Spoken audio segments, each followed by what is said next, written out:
Bonjour, restez jeune à tout prix, Pierre Quinaudot, c'est le sujet d'enfant qui va nous arrêter aujourd'hui. Et vous êtes un spécialiste de chirurgie esthétique, donc évidemment la jeunesse c'est quelque chose que vous connaissez bien, mais j'aimerais pour débuter notre réflexion vous soumettre une citation très ancienne d'Euripide, hein, 4e siècle avant Jésus-Christ, qui dans les Suppliantes fait dire à un vieillard qui s'appelle Iphis ceci: Ah, vieillesse dont je suis la proie, adversaire que nul ne terrasse jamais, je te honnis. Et je honnis tous ceux qui cherchent à prolonger leur vie par un régime de nourriture et de potions, par des pratiques de magie, en essayant de biaiser avec la pente qui les entraîne à volo vers la mort. Ils la refusent. Quand ils ne sont plus utiles à rien sur terre, leur devoir serait bien plutôt de mourir, de déguerpir en laissant place nette pour les jeunes. Oui, donc la vieillesse est un mal incurable dont on peut s'échapper que par la mort, c'est en tout cas ce que pensaient les Grecs, mais on peut peut-être penser qu'ils se trompaient, parce que la vieillesse, bon, est-ce que c'est vraiment un mal? C'est quelque chose qu'on peut discuter, hein, on peut peut-être donner sens à la vieillesse, mais les symptômes de la vieillesse, il semble qu'on puisse, dans le fond, les effacer d'une certaine manière, et garder une apparence jeune, et justement la chirurgie esthétique, c'est, enfin, me semble-t-il, notamment comme pour but de nous garder jeunes le plus longtemps possible. Alors, vous qui pratiquez cette partie de la médecine, cette chirurgie-là, qu'est-ce que vous en pensez? Et puis, dans le fond, d'où vient cette chirurgie esthétique? Vous voyez, les Grecs voulaient rester jeunes, mais dans le fond, la chirurgie esthétique, me semble-t-il, c'est quelque chose d'assez récent. Est-ce que vous pouvez nous dire quelques mots sur son origine? Oui, tout à fait. En fait, la chirurgie esthétique, elle est finalement, contrairement à ce que tout le monde pense, elle est très ancienne. Elle est très ancienne. Puis pourquoi est-ce qu'on peut parler en fait, on ne parlait pas à l'époque d'esthétique, plutôt de reconstruction, mais c'était la plus ancienne parce que c'est la chirurgie de l'enveloppe corporelle.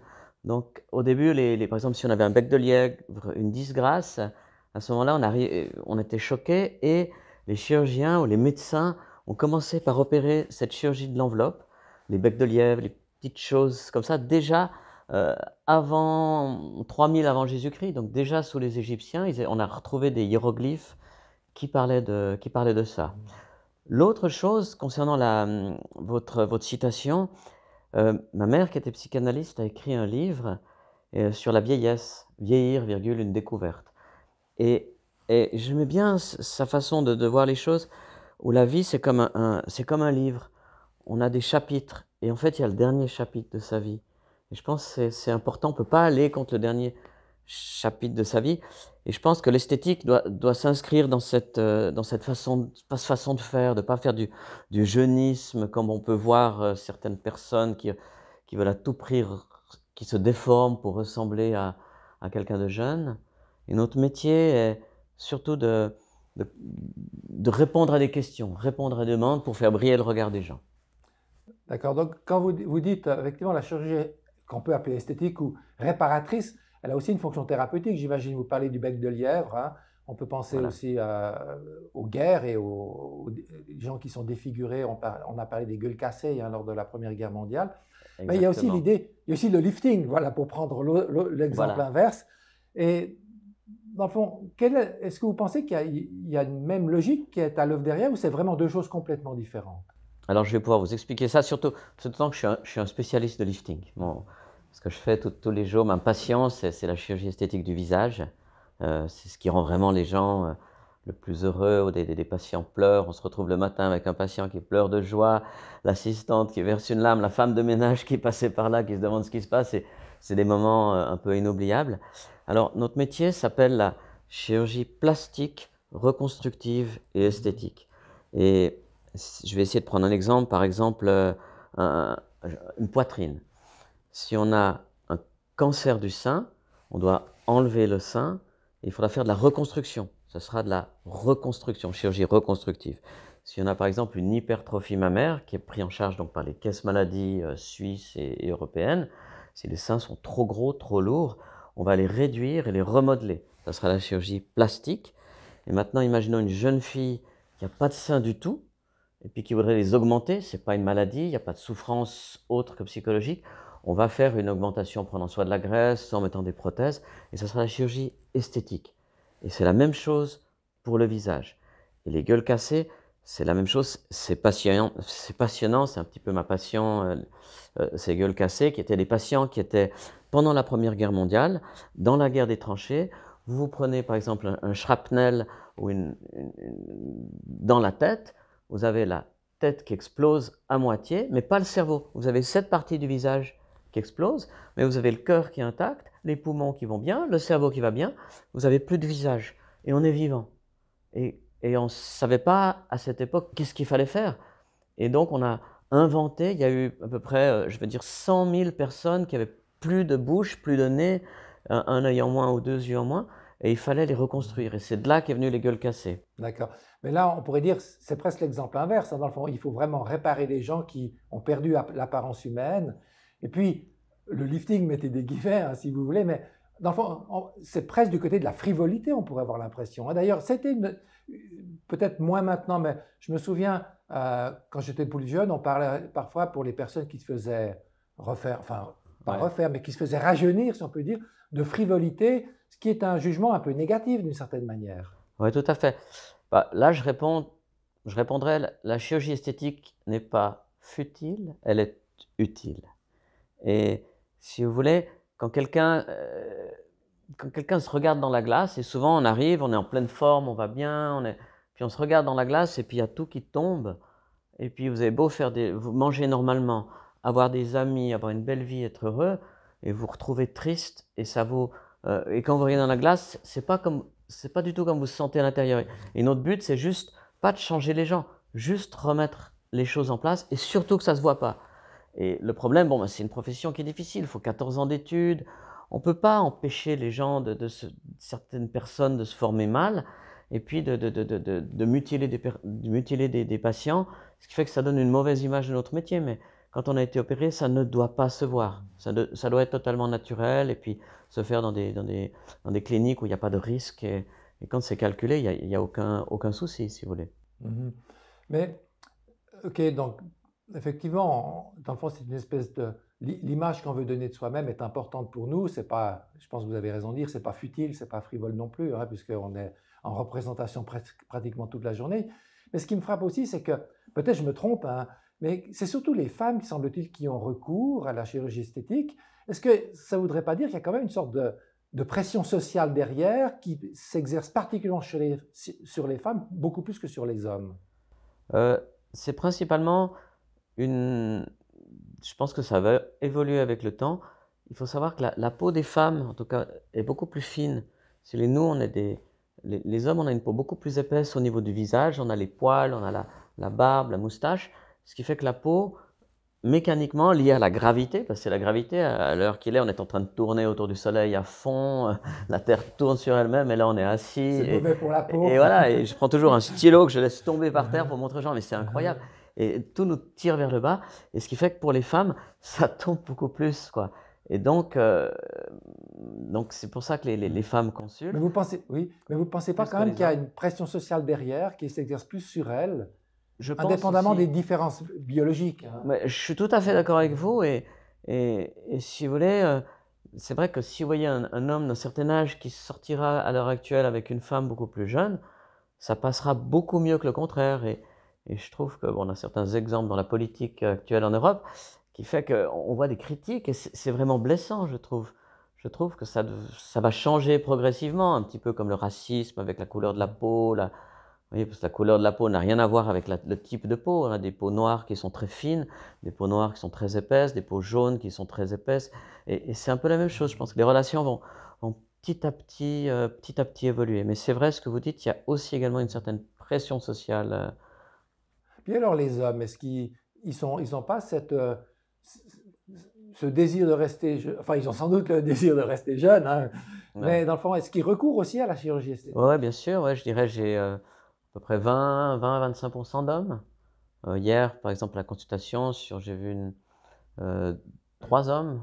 Un homme qui venait parce qu'il a des poches sous les yeux, un homme qui faisait beaucoup de sport, mais qui a de la graisse bloquée autour du nombril et des poignées d'amour. C'est de la graisse, il faut savoir que, contrairement à ce qu'on pense, ne va jamais disparaître avec un régime.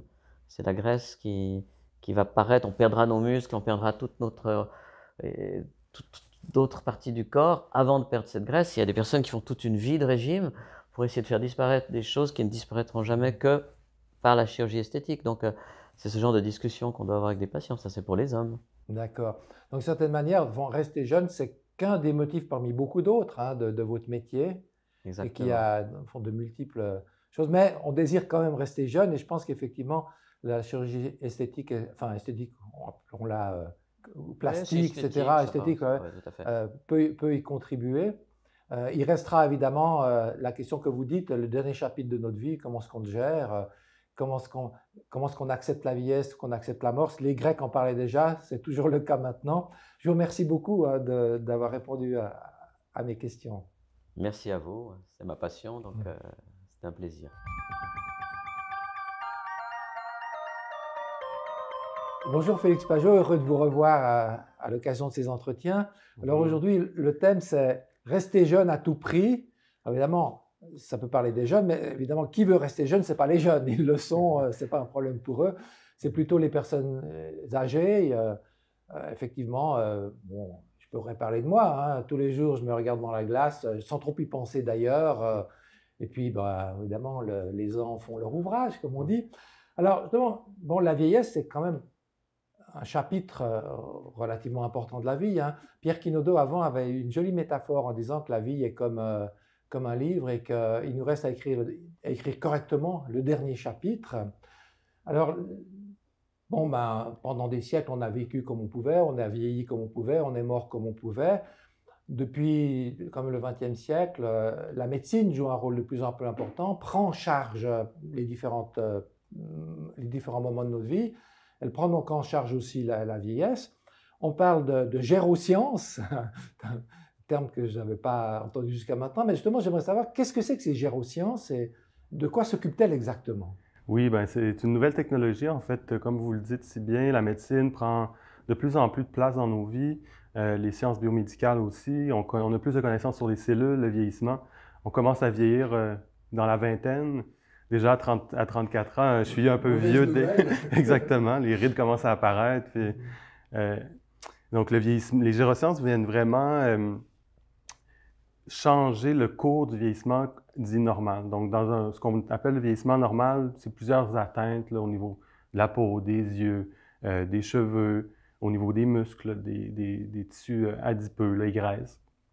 Puis les gérosciences s'attaquent à la fois au processus moléculaire, au niveau de l'ADN, mais aussi au niveau cellulaire, au niveau de différentes thérapies. Même certains vont jusqu'à inclure la chirurgie plastique dans le fait de modifier ce qu'on appelle le vieillissement qui serait normal ou qui devrait être normal, en se basant vraiment sur des normes populationnelles. Donc la courbe, on voit la majorité de la population est dans le milieu.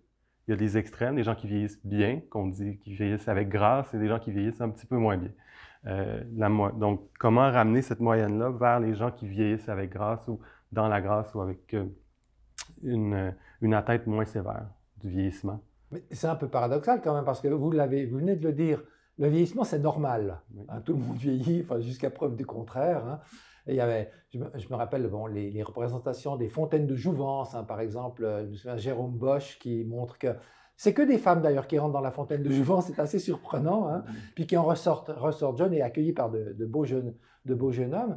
Mais si c'est normal, c'est si normal, même si bien sûr on aimerait bien que ça se passe différemment, est-ce que de médicaliser, c'est pas en faire une maladie d'une certaine manière, cette vieillesse? Mais comme vous le dites, c'est un fantasme vieux comme le monde de vouloir rester jeune jusqu'à la mort, dans le fond, de garder les attraits de la jeunesse. C'est normal pour la vision de la vieillesse qui est basée sur un modèle comme on appelle épidémiologique, donc basé sur une norme, une courbe moyenne. Pour d'autres, la maladie se définit plutôt par une souffrance. Georges Canguilhem, qui est un philosophe français, disait « Si la personne, je le cite, je modifie un petit peu ces termes, mais si la personne a des souffrances, c'est elle qui apprend au médecin qu'elle est malade. Donc, si la personne qui vieillit, qui a des douleurs au niveau articulaire à cause de l'arthrose liée au vieillissement, des problèmes liés à son diabète, à cause d'un problème au niveau du pancréas, lié encore là au vieillissement. Donc, ces souffrances-là pourraient être considérées comme une maladie et c'est ces souffrances-là qu'on essaie de réduire par les gérosciences. Donc, de renverser des processus qui seraient normaux selon une moyenne, mais qui amènent des souffrances et qui amènent des problématiques. Un exemple aussi, c'est ce qu'on appelle la somatopause. En vieillissant, les hormones de croissance qui nous font grandir quand on est plus jeune diminuent et amènent toutes sortes de réductions au niveau musculaire, au niveau de l'augmentation des graisses, des problèmes au niveau osseux. Et il y a une maladie, donc au niveau de l'axe hypothalamo-hypophysaire, vraiment au centre du cerveau, qui aussi entraîne une baisse d'hormones de croissance, qui n'est pas liée au vieillissement, qui pourrait être plus un problème organique. Donc, on aurait une population qui aurait des problèmes liés à une maladie à cause d'une atteinte, puis il y a des gens qui vieillissent, qui ont les mêmes symptômes, les mêmes problèmes, mais eux, on ne les traiterait pas. Donc, c'est un peu ça aussi la question de justice dans une même génération, dans une même population. L'idée des gérossciences, c'est de diminuer ces souffrances-là pour la population. C'est vrai qu'on avait eu ce débat avec l'hormone de croissance. Donner de l'hormone de croissance à quelqu'un qui n'en a pas assez, mais ne pas en donner à quelqu'un qui n'est pas plus grand, mais qui a un taux normal. Et dans le fond, comment faire ça de manière juste? Alors, vous venez de soulever la question effectivement de la justice ou de l'équité. Effectivement, on peut se demander si ces gérosciences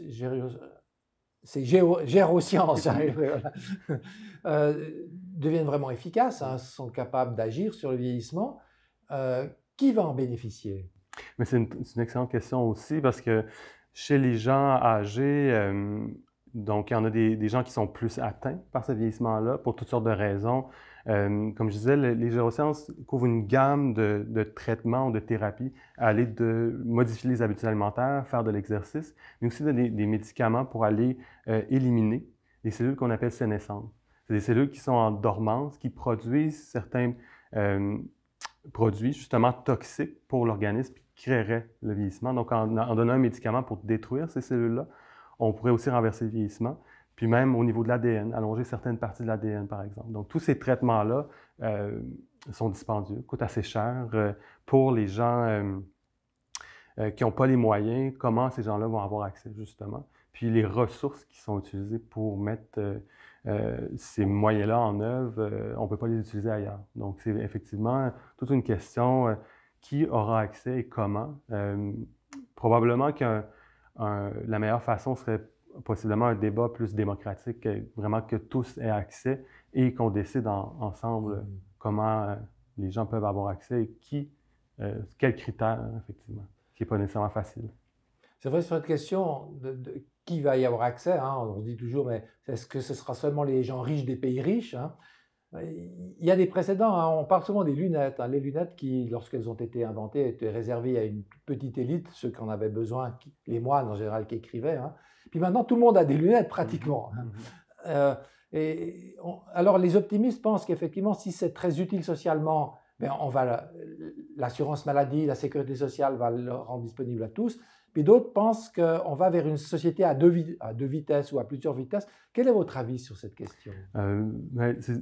Childress et Beauchamp, des éthiciens, les premiers, ces bioéthiciens parlaient du principe de justice, justement la question de comment répartir les ressources, à la fois d'une vision utilitariste, de dire on va maximiser le bien-être général de la population, mais aussi la vision de Rawls de dire si on ne sait pas dans quel contexte on est, à qui voudrait-on attribuer les ressources? Derrière un voile d'ignorance, ne sachant pas à qui on attribue les ressources.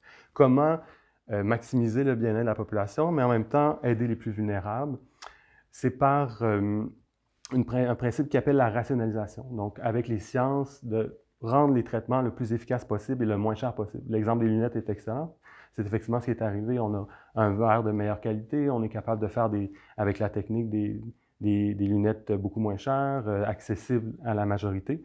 Donc, le principe, ce serait de rationaliser, de dire comment on peut maximiser les bénéfices pour la population et aider les plus vulnérables avec la science en essayant de maximiser. Il n'y avait pas nécessairement la lunette écologique qu'on a aujourd'hui, par contre, parce qu'il faut s'imaginer si tous les 6, 7, 8 milliards d'êtres humains qui continuent à vivre sur Terre éternellement, comment est-ce que la Terre peut soutenir cette population-là? Est-ce qu'il va falloir contrôler plus les naissances? Si on ne peut pas contrôler la sortie, est-ce qu'on contrôle l'entrée, finalement, d'êtres humains sur Terre? C'est une grande question et de là, l'idée d'un débat plus ouvert ou un débat démocratique pour que tous puissent avoir une voix dans la décision. Voilà, vous venez de mentionner aussi le fait de vivre de plus en plus longtemps, voire entre guillemets éternellement. Là, dans le fond, on est dans un débat qui est peut-être un petit peu différent, mais c'est celui de l'augmentation de l'être humain, human enhancement, hein, comme on dit, ou voire du transhumanisme, qui est un débat qui fait surface de temps en temps. Et c'est vrai que les gérosciences, d'une certaine manière, est-ce qu'elles ne vont pas un peu dans cette direction-là? Et puis peut-être, je ne sais pas, est-ce que c'est une mauvaise direction? J'en sais rien du tout, d'une certaine manière, mais est-ce qu'on n'entend pas parfois, enfin, sous forme d'objection peut-être, que dans le fond, on va trop loin, on veut dépasser des limites qui nous sont données et on devrait mieux s'accepter soi-même? Oui, effectivement, jouer à Dieu, Jouer à ou Dieu, voilà, effectivement. exactement. Ben oui, toutes les théories de transhumanisme, effectivement, c'est l'idée d'améliorer l'être humain par la technique. Mais la technique est présente partout autour de nous. On se parle, on est filmé en ce moment, il y a des caméras, vous avez votre tablette on est connecté à Internet. Donc, on est déjà dans une ère d'amélioration. Où on met la limite, probablement que ça va être comme les ressources limitées de la planète qui vont les mettre, ces limites, si on ne le fait pas avant de façon réfléchie, effectivement. Puis est-ce qu'on veut vraiment avoir des Donald Trump éternels ou des John Bezos éternels? C'est la question aussi qu'il faut se poser. Puis est-ce qu'on veut continuer dans cette direction-là où on utilise l'être humain pour produire plus, faire plus, utiliser la planète? Donc, il y a toute cette question-là aussi avec le transhumanisme, puis l'amélioration, la critique écologique, donc de mettre ses limites. Effectivement, je ne suis pas nécessairement contre le fait d'améliorer l'être humain par la technique. Étant médecin, je pourrais dire être difficilement contre. C'est ce qu'on fait tous les jours en médecine avec la médication, les scanners, les tomodensitométries, etc. Donc, on vient vraiment faire du transhumanisme, disons, jusqu'à un certain niveau, mais l'idée, c'est de traiter la souffrance et pas nécessairement d'améliorer, de vouloir être plus efficace, plus productif et d'augmenter, mais vraiment de diminuer une souffrance ressentie. Mhm. Bon, vous dites, on ne sait pas si on voudrait avoir un Donald Trump éternel. Est-ce qu'on voudrait avoir un Félix Pajot, un Bernard Berger éternel? C'est une question à laquelle peut-être on ne peut pas répondre nous-mêmes, mais ça indique aussi qu'il y a un côté, je dirais, personnel, subjectif de toute cette question du vieillissement. Et on pourrait se demander, mais est-ce que cette lutte contre le vieillissement, qui est quand même implicite dans la médecine, hein, comme vous l'avez montré, et ça risque pas de devenir obsessionnel? On voit des gens qui mesurent le nombre de pas qu'ils font, qui pèsent tout ce qu'ils mangent, qui ont un mode de vie entre guillemets sain, et ça fait penser presque à des tocs d'une certaine manière. Hein. Effectivement, oui, l'orthorexie ou l'obsession du poids de l'alimentation. Si on revient à la définition de la maladie de Canguilhem, que j'aime bien, qui d'ailleurs considérait le vieillissement comme normal, ce avec quoi je suis plus ou moins d'accord, mais l'idée de souffrance, si une obsession vient à nous empêcher de réaliser d'autres tâches ou de vraiment profiter de la vie, on arrive dans un registre où l'obsession nous fait souffrir, et là, effectivement, on tombe aussi dans le côté pathologique ou le côté malsain, si on veut. C'est un peu paradoxal. Hein? Dans le fond, on veut rester en meilleure santé plus longtemps et on abîme sa santé en vivant plus longtemps. Hein? C'est peut-être un peu le débat relativement ancien entre la qualité de vie et la quantité de vie. Comment mettre ces deux choses sur deux plateaux de la balance?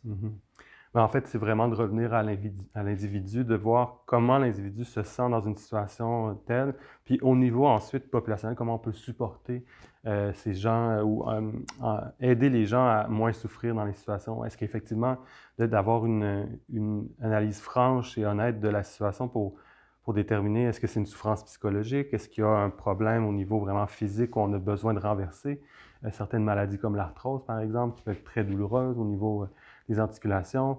Est-ce qu'on veut aider les gens à vivre en santé en meilleure qualité plus longtemps, donc augmenter à la fois la quantité et la qualité par l'alimentation sans leur créer des obsessions, comme on l'a mentionné. Donc, c'est vraiment de balancer les effets bénéfiques et les effets néfastes aussi de certaines mesures, parce qu'effectivement, tout poussé à l'extrême peut devenir malsain. Donc, d'avoir une certaine limitation, un certain contrôle. Puis je reviens encore à la question, oui, l'individu, la population, mais aussi au niveau planétaire, écologique. Puis effectivement, quand on pose la question, est-ce que je voudrais être éternel, je pense que c'est difficile. On est toujours biaisé. Puis quand la dialyse rénale est arrivée aux États-Unis, on a formé des comités qui s'appelaient les God's Committee, où ils ont été surnommés les God's Committee. On avait choisi une bonne mère de famille, des hommes politiques influents. Donc, il y avait déjà là des biais. Donc, c'est difficile de créer des comités sans biais ou sans vision subjective. C'est de là l'idée d'avoir un débat plus large pour inclure le plus de perspectives possible pour diminuer ces biais. Voilà, oui, on retombe sur la question du rationnement, hein. Bon, c'est vrai, rester jeune à tout prix, d'une certaine manière, ça finit par poser la question plus générale de qu'est-ce que c'est qu'une vie humaine signifiante? Alors, vous avez souligné le rôle du médecin. Dans le fond, le rôle du médecin, c'est de diminuer les souffrances des gens. Et je pense que c'est une boussole qui peut nous être utile dans cette question-là. Je vous remercie beaucoup, Félix Pageot. Merci à vous.